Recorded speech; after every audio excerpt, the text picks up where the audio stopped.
Are you an avid overthinker? Someone that has a lot of creative ideas, someone that maybe is a little bit anxious and tends to get stressed with all of these ideas?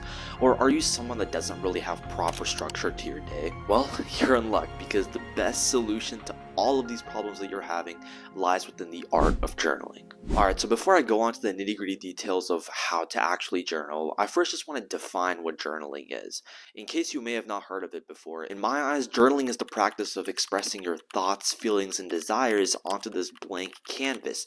And when I refer to a blank canvas, I mean by a document or a piece of paper. And for me, I think that journaling should be done every single day. It's almost like a tracker, something that you can reflect at, look at, see, how you can achieve your goals. It's something that should be done consistently regardless of what kind of person you want to become, whether you want to be an athlete, a doctor, a physician, it doesn't matter because we're all trying to self-improve at the end of the day, become a better version of ourselves. So now that we know what journaling is, how exactly can we journal the simple way? I don't want to overcomplicate things, especially if you're new to journaling. I'll keep it very cut and dry, so that way you guys can implement it in your own life.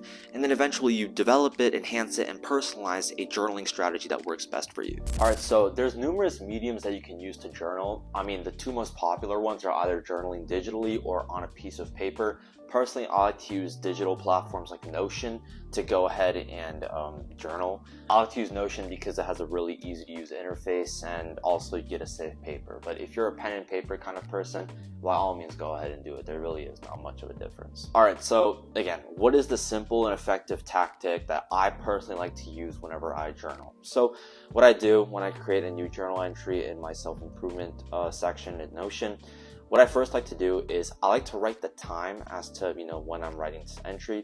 So right now it's currently 11:27 a.m. when I'm recording this, so I'll just use that as the time. And then what I would do is I would just write down any immediate thoughts, feelings, desires that I have, and right after that I would write any goals that I have.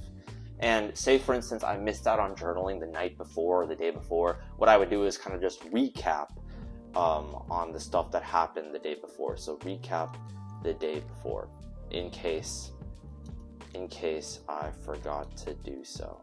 So that way it's not like I don't know what happened and I'm still kind of keeping track even though I missed out. So now that I wrote down kind of the immediate thoughts and feelings that I have, then I jump straight into my work, if I can spell right, work for today.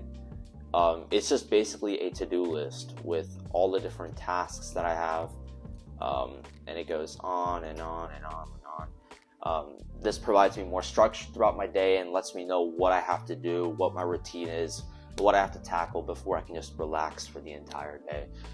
This definitely helps, especially if you're someone like me who sucks at structuring your day, or someone that tends to get pretty lazy when they don't know what to do.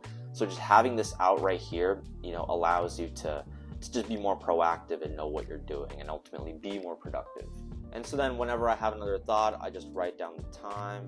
And then at the end of my day, when I'm kind of done with everything, what I like to do is I like to write like 3 things that I'm grateful for.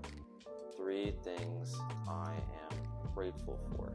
I think gratitude is an extremely good practice, right? It can literally be simple stuff like I am alive, I have fresh food, if I can spell. Again, I cannot spell for my life. And just like stuff like that. Writing it down helps me be, a more grateful person, and I want to practice gratitude.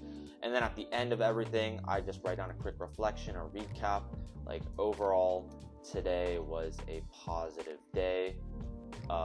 Or it could be the other way. Overall, I kind of sucked. I mean, I like to be brutally honest with myself. I think journaling is one of the only ways, or one of the very few ways that you can be brutally honest with yourself. The more honest you are, the better chances you have to improve. But then overall, I kind of sucked, or I need to improve on this, right? So on and so forth. Just writing an overall reflection.